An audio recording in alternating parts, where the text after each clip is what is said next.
Trabaho at negosyo ito para sa mga accountants, bookkeepers, consultants, at kahit sinong Pilipino na gustong magnegosyo. Tungkol sa taxation ito. Tungkol ito sa tax amnesty. I-tax amnesty mo na. May negosyo po, hindi pa naaaprobahan ng Kongreso ang nilalatag at naipangakong tax amnesty, ay maaari na po tayong magnegosyo para ho dito. Kasi mayroong technique para ho tayo ay mapasama sa tax amnesty.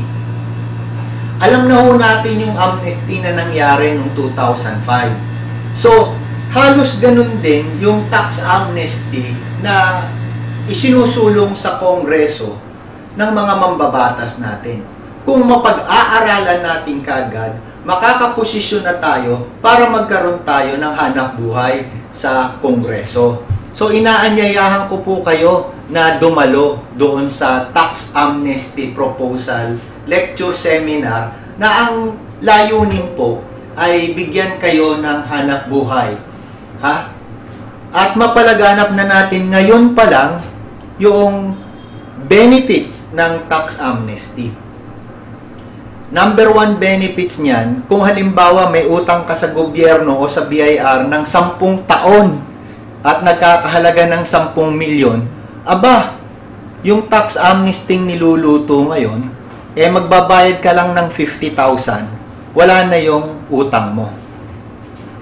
Yung mga lupa ng mga namatay mong mga magulang o mga kamag-anak o mga grandparents mo ay maitatransfer na sa iyo kung magbabayad ka lang ng tax amnesty. At yung mga open cases mo, yung hindi ka nag-file ng return o na tax mapping ka ng BIR, aba, hindi mo na rin babayaran yung mga penalty yon. At higit sa lahat, yung mga lupa na ginamitan ng mga dummy, pag sinabing dummy, hindi totoong tao. O yung tao na nagpagamit ng pangalan at ipinangalan sa kanya yung lupa na hindi naman niya pag-aari. Aba, pwede na rin niyang ilipat sa pangalan ng totoong may-ari. Napakadami. Oo, napakadami na pwede nating pagkahanap buhayan sa tax amnesty.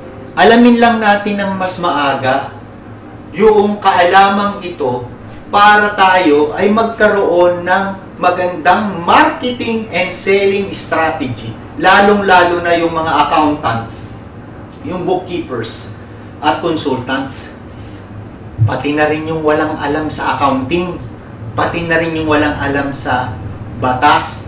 Kasi tuturuan naman kayo ni Mr. Emelino T. Maestro. Wala akong problema sa akin. Mas maraming taong kikita para sa bayan, mas maraming tax na makokolekta ang gobyerno.